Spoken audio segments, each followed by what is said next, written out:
Welcome to another broadcast from mindyourhealthcast.com. As you probably will recall, for the last two sessions we have been talking a bit about DNA.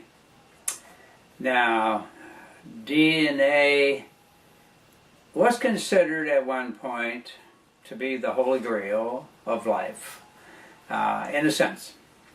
Those of you who don't know about the Holy Grail, of course, that doesn't mean anything, but it just means it's something that is the secret of the universe, the secret of life, that which contains within it mystery and excitement and control and knowledge and on and on and on. So at any rate, it appeared that in the 1950s, about 1953, when Crick and Watson, two students at Cambridge, one from the US and one from Great Britain, finally figured out how the nucleic acids come together to form a code that transmits information from one generation to the next. And so I, of course, have been around a long time, and I was actually still in high school when this happened, because I graduated in 1956, so in 1953 I was heavily into a lot of scientific things, as chemistry, physics, science, all of those things were extremely intriguing to me, and so I had spent a good share of my time digging into those areas. So, what happened is that once that revelation hit, that we have found how the structure of DNA comes together, this was considered a milestone discovery, and of course they received the Nobel Prize because of this great discovery. And pretty much everyone knew that was going to happen. Whoever cracked the structure factor, how these join, was going to, without a doubt, receive the Nobel Prize. So Watson and Crick did receive the Nobel Prize for their work with DNA.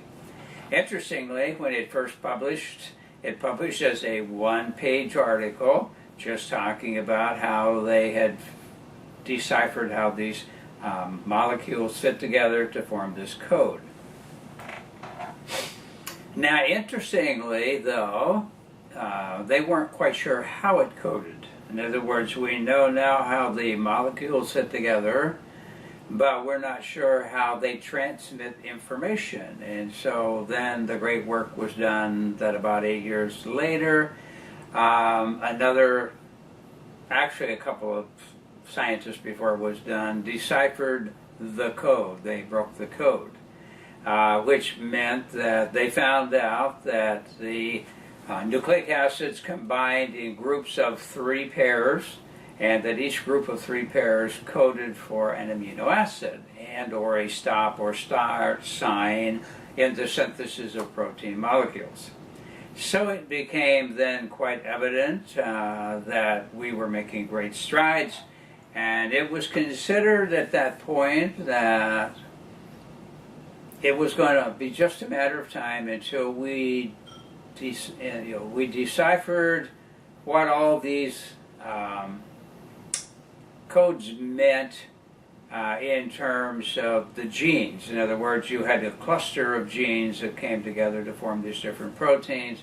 And we figured that if there were some kind of disturbance or some kind of a bad gene, then that was going to create a health problem. And so pretty soon we would know what every problem was and how it was coded by the genes, which was hopefully going to reinforce the old eugenics idea that you inherit everything, so you have no choice in anything. So if you come from a bad family who are criminals, you're going to be a criminal, and we can't have you passing on criminal traits, so we just either eradicate you or we sterilize you so you cannot reproduce.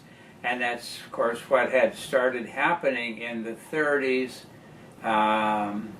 and up into the early 40s in this country, and even longer in other parts of the world, where it was thought that we had to control our destiny by eradicating these weak, sick, and deficient and criminal elements, mentally deficient, etc., etc. And we could do that by sorting out those people with the bad genes and getting rid of them or stopping them from reproducing, and everything would be great. We could create a utopic society where everything would be wonderful, and once we knew which genes coded for what, then we could remove those genes and replace them with genes that were not defective, and hence we could expand even greater. We could eliminate illness and all the problems, basically. And so the eugenics at that point would have been a temporary stopgap, because eventually we would just correct all the genes and there wouldn't be any problem anyhow.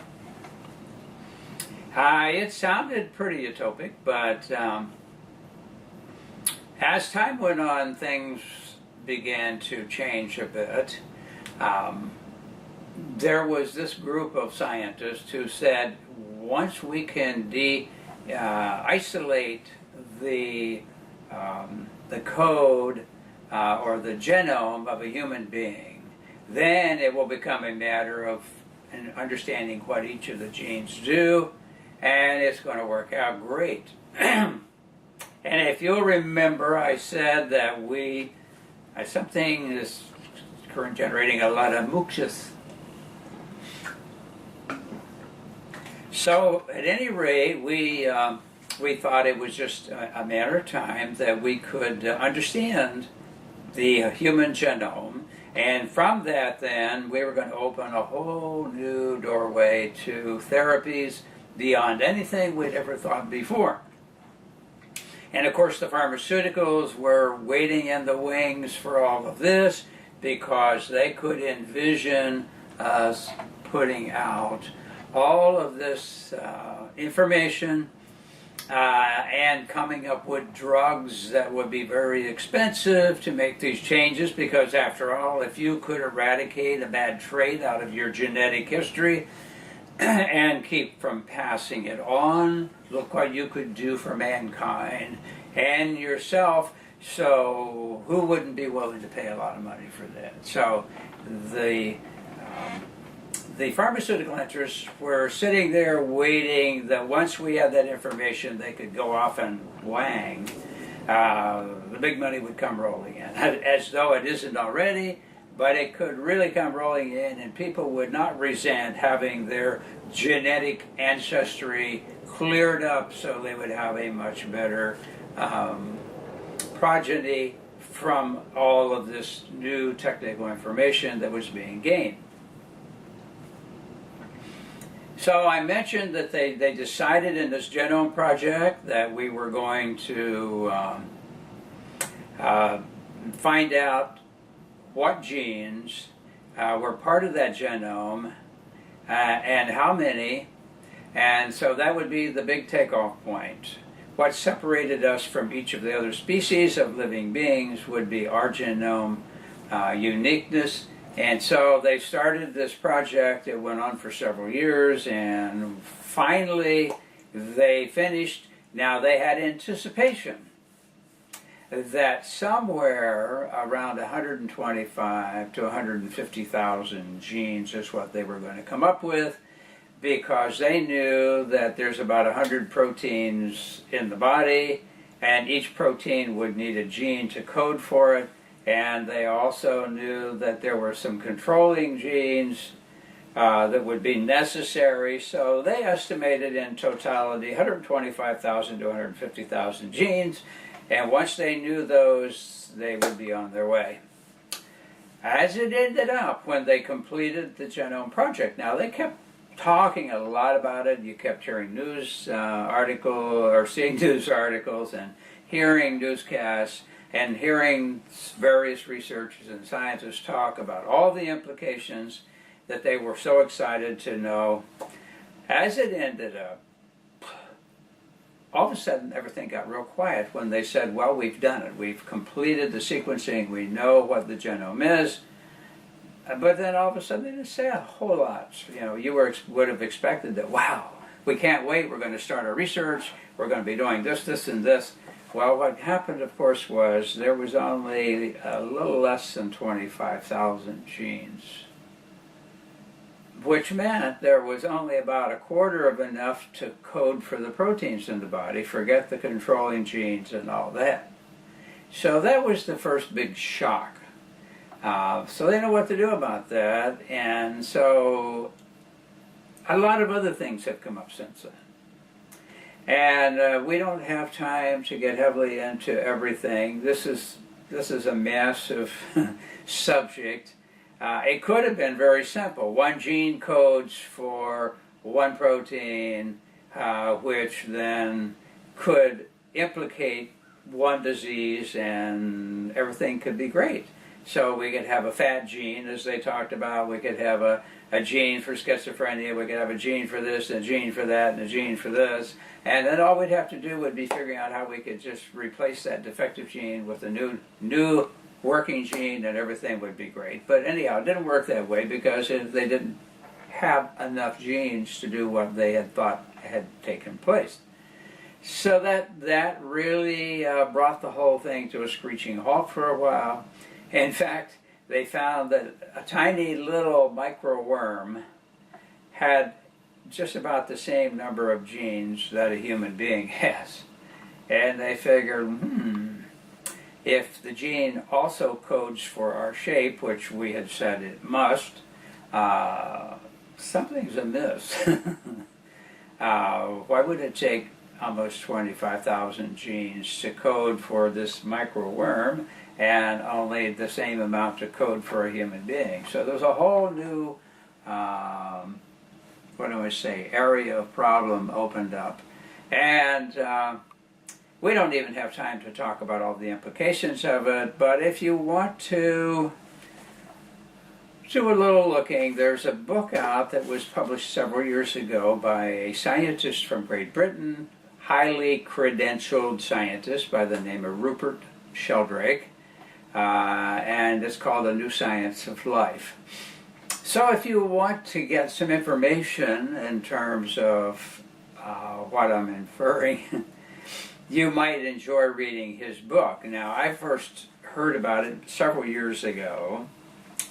I guess within a year or so after it was published, a group of scientists made a news appearance and held up this book and said, now this book is a candidate for book burning. And when I heard that, I said, I need to read that book.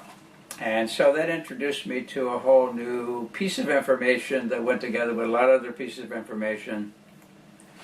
And it was a very useful concept to fit what's going on. And we don't have time to talk about it today, but if you want to look a little bit further about this idea of our shape, form, and so forth, you might want to read Sheldrake's book.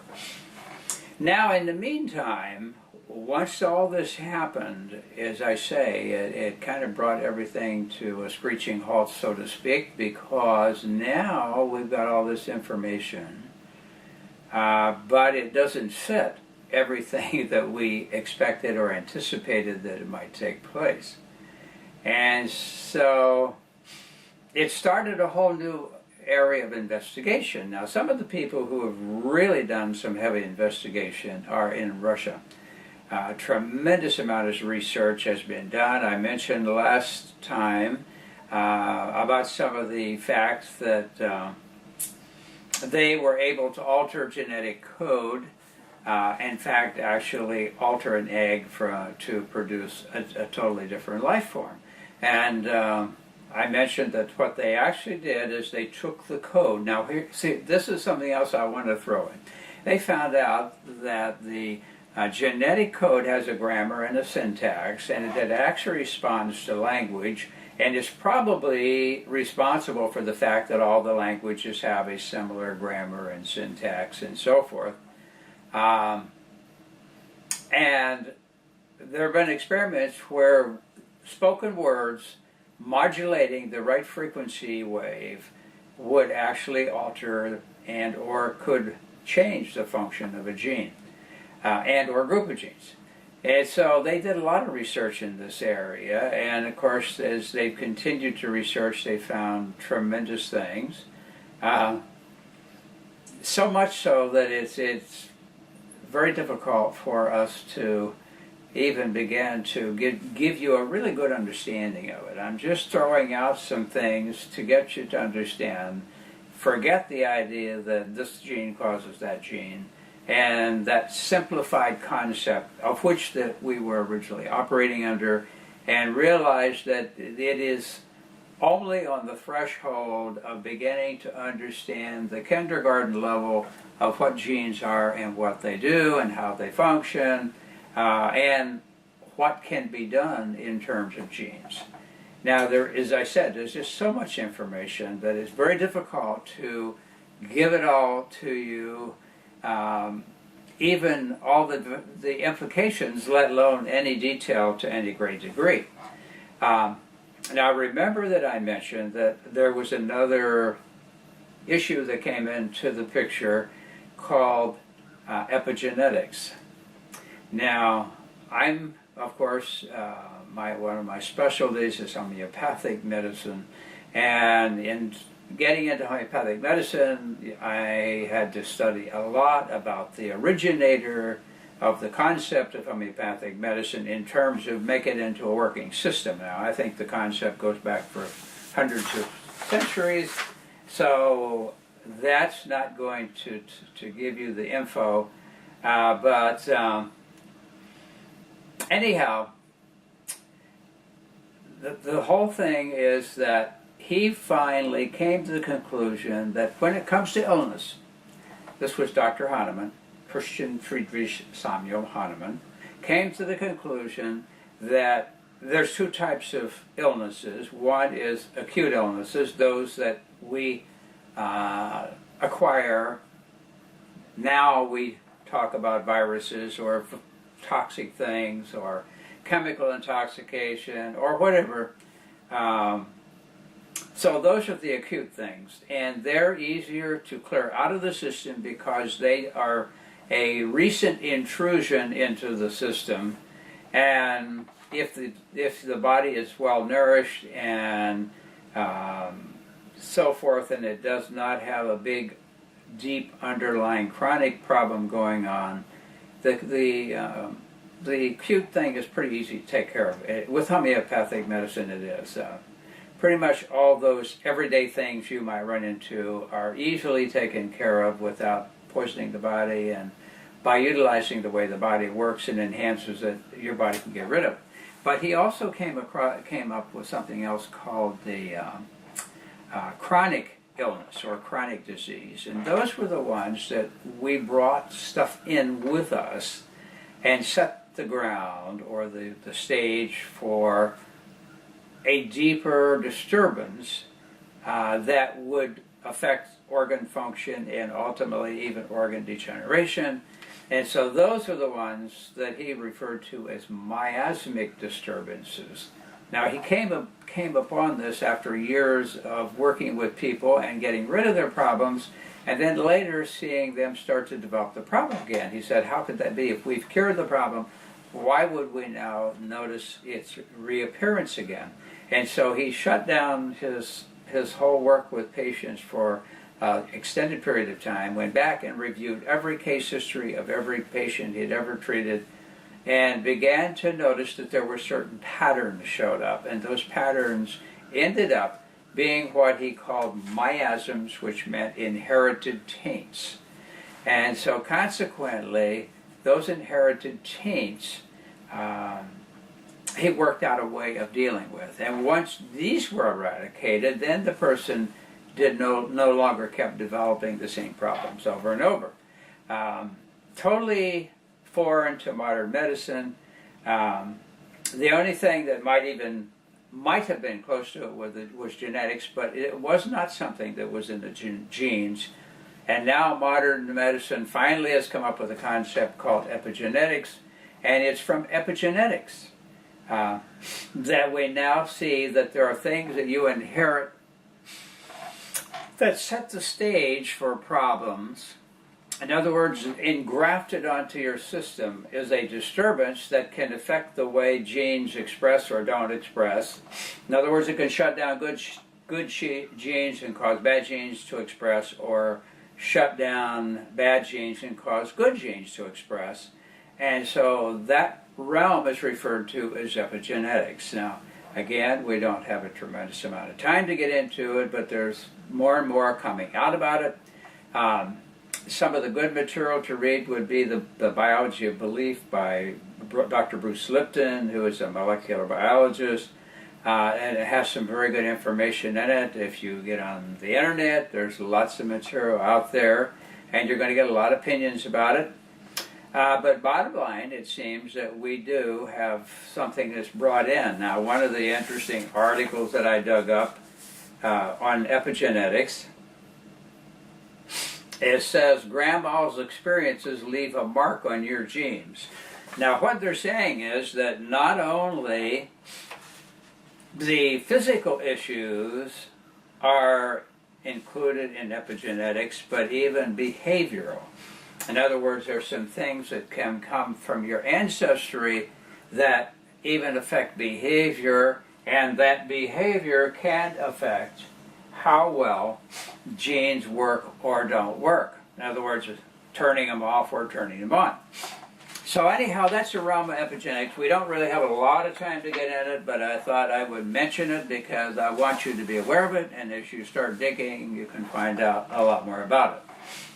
Now, another thing that the Russians had done is they had, as I said, they discovered that there's a language factor that can be accessed. In other words, you can speak to your own genes if you can get the information connected to them. And also, they discovered, as I say, that you can alter the genes. And I mentioned that they took a salamander egg and they took the information from the genetic of a frog and they stored it on the hard drive. And then they took this egg of a salamander and they took a laser and modulated the laser, which means to put information on it, from the frog egg, and they irradiated the egg of the salamander. And when the salamander egg hatched, it hatched into a frog. So they totally rewrote the gene. So there's some other factors about it when I bring that up, because there was some research done in Switzerland. Again, we're not going to get into detail, but it involved using a type of electrofield that caused the genetic to be rewritten in plants and lower forms and fish and so forth, that would cause them to go backward genetically to a much more healthier time and bring out even a form in some cases that had not existed for a long time, but it was sturdier and healthier and more resistant to environmental problems. And of course, they released it for the world to benefit. Now, you don't believe that. That's a lie. They didn't release it. They patented it and put it on a shelf. So you're not going to hear about it. I doubt if you'll hear about it unless you hear about it from me or somebody like that. There's tremendous implications with that. We don't have time to get into it now. But just know that, as I say, the Russians have been out in the forefront with all their research. They found out that if you put DNA molecule into a space, it will alter the space so that when you shine a laser beam through it, it diffracts it in a certain way and creates a pattern that's visible on a screen. Then they found out if they removed the DNA and shined the same laser beam through the same space, it created the same pattern on the screen even though the DNA was not there. Now, what does that mean? It means that the surrounding space occupied by the DNA was imprinted or altered by the DNA, and then it still behaved as though the DNA were there. So that meant that that space actually, they found out, remained that way for up to 30 days after the DNA was removed. Now, what does all that imply? That probably the DNA, as Dr. Pop and a lot of other researchers, including Dr. Ludwig and so forth, had gotten into, that the DNA is actually like an antenna of receiving and emitting. In fact, Dr. Pop demonstrated that it receives and emits photons. So there's a communication going on way beyond our physical body, but has more implications in terms of universal things. So we can't get into that further because we're going to run out of time. But another issue I thought would be interesting to bring up, again, for you to look into on your own, because we don't have enough time for all that. I mentioned this is an article called "Russian Scientists Prove That Human Speech Dramatically Alters DNA." Now, there is some work generated by Heart-Mouth Math Institute in California that I've followed their work for many years, have found that by mentally intending, don't even say the word, mentally intending, you can alter the configuration of DNA. There's a lot of work on that. You can go to Heart-Math Institute in California, look into their stuff. You can join them and get access to all kinds of research about the heart, the nervous system, and the DNA, the things that they found out about that. But this article that I'm just referring to about the Russians says reprogram your DNA and cure disease, which is really what's happened. And I'm going to save that a minute because there's something else that has come up I thought you might find interesting.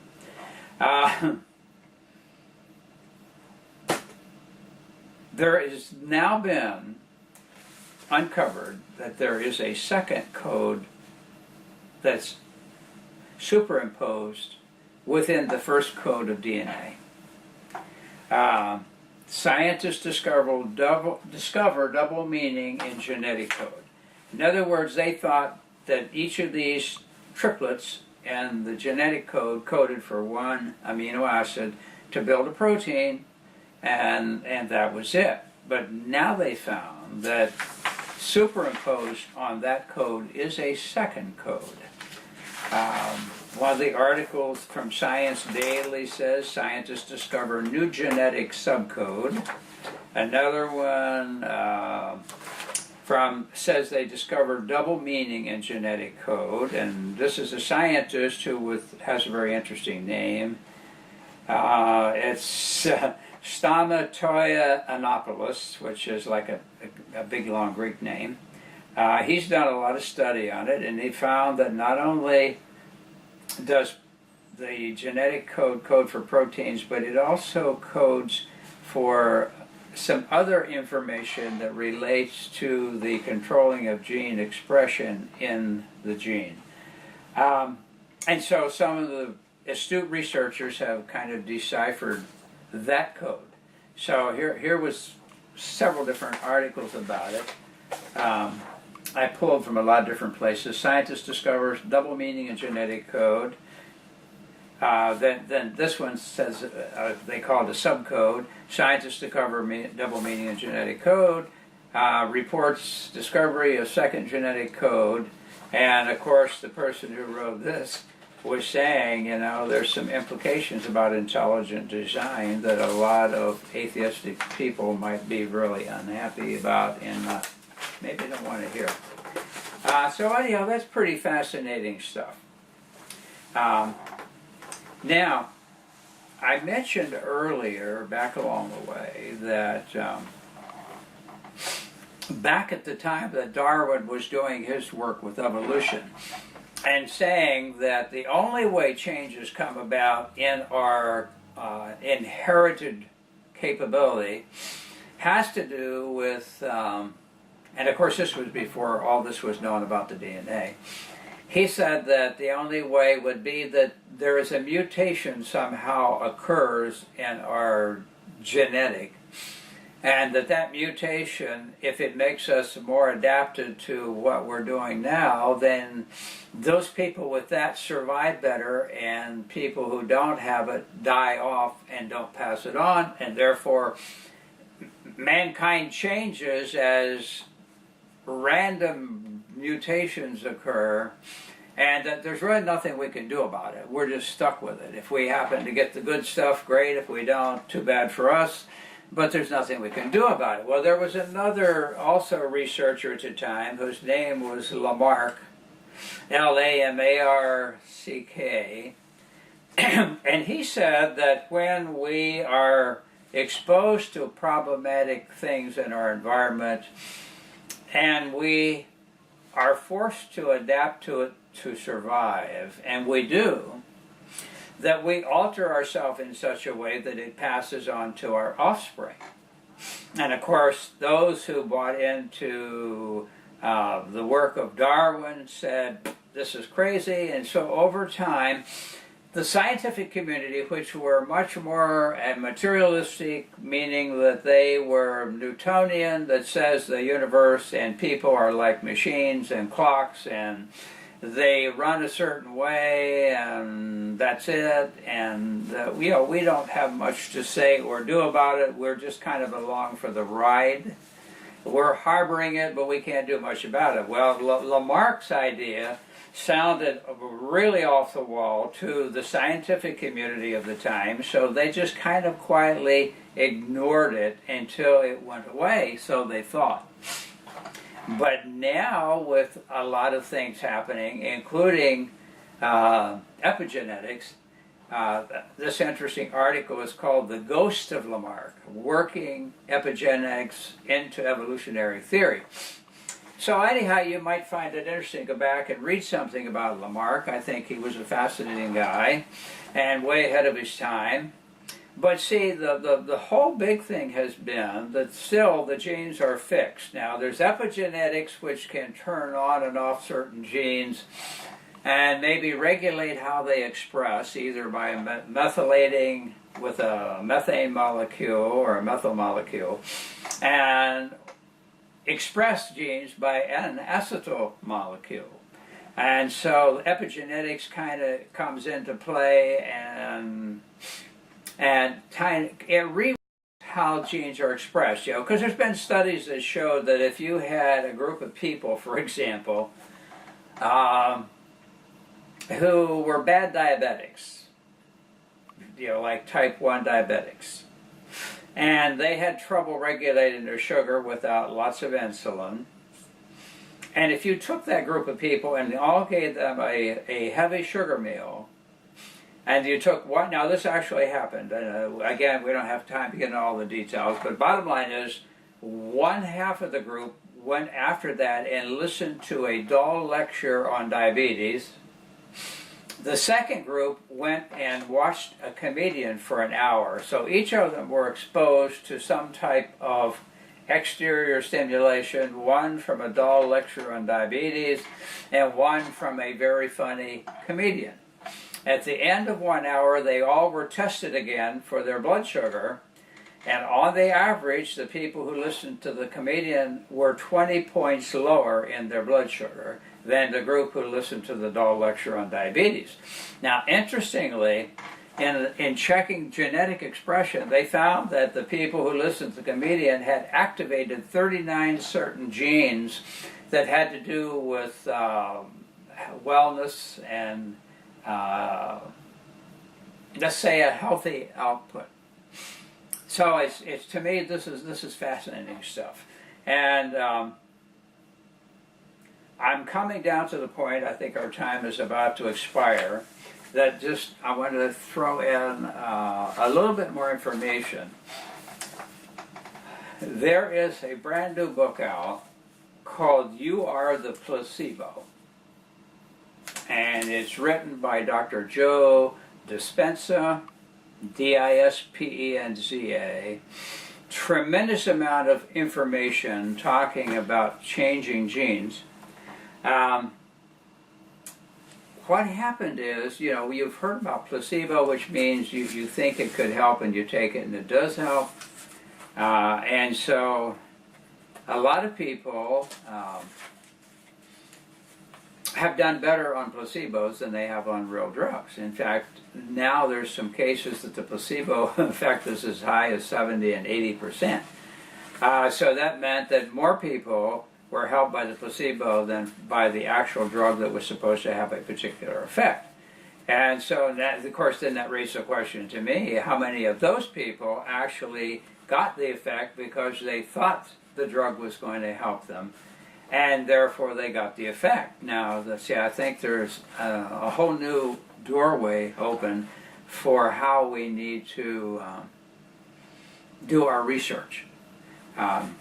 It gets very complicated, and there's just so much information coming out. It's very hard to keep up with it. But anyhow, this book talks about how people are almost instantly, their genetic is altered, and having illnesses that are so degenerative that the outcome would be bad, suddenly it's gone.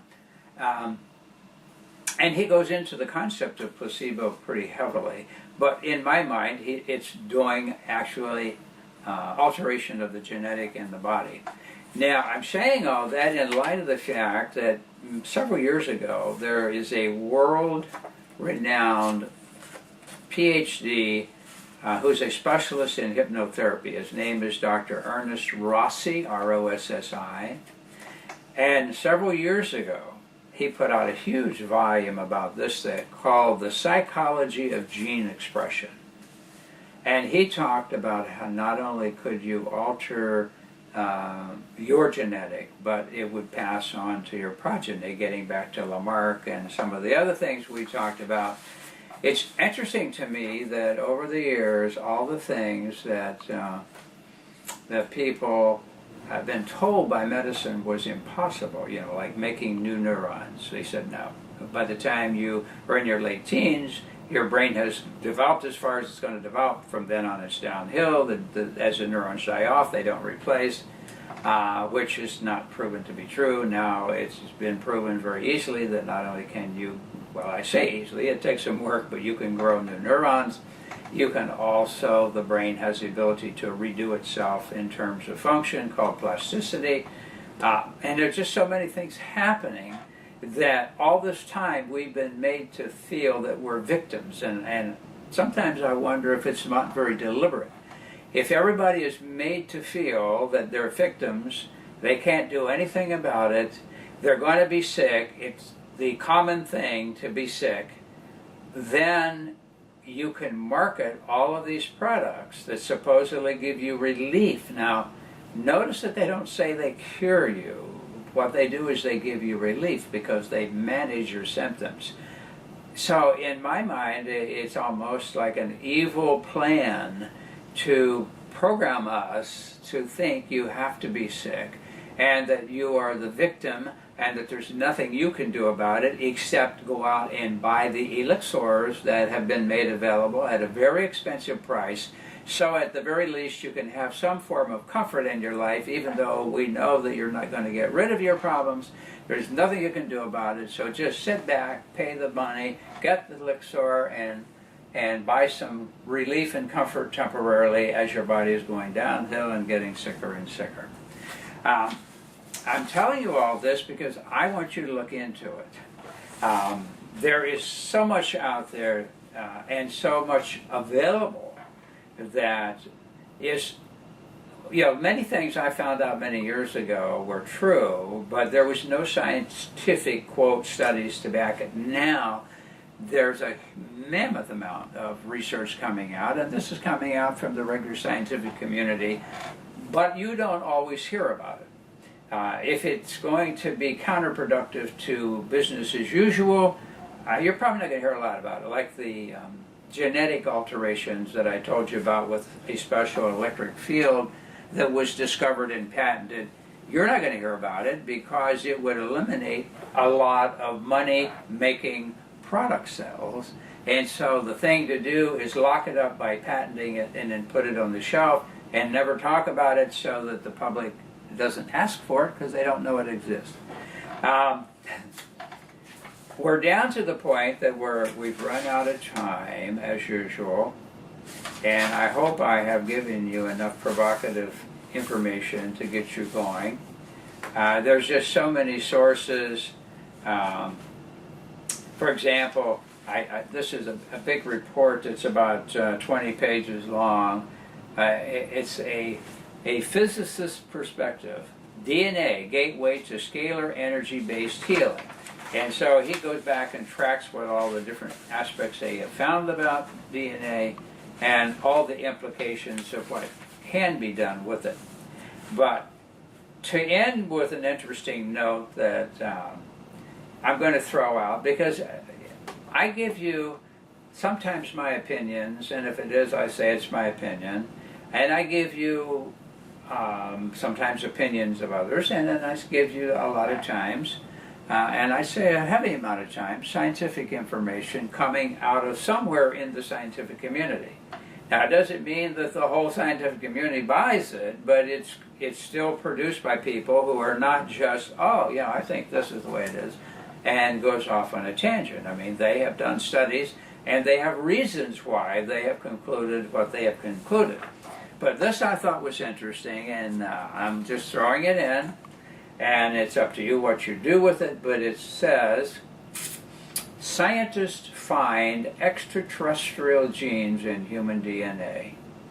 And then the question is asked, do civilizations of advanced human beings exist scattered in the galaxy? And then it goes down to say a group of researchers working at the Human Genome Project. Now, remember we were mentioning earlier about this Human Genome Project to map the human genome. Indicate that they made an astonishing scientific discovery. Now, this is, again, not coming from the Heaven's Gate group or some other group that are speculating about a lot of stuff. This is coming from a group of scientists, in this case geneticists. A group of researchers working at the Human Genome Project indicate they made an astonishing scientific discovery. They believe so-called 97% of the non-coding sequences in human DNA is no less than genetic code of extraterrestrial life forms.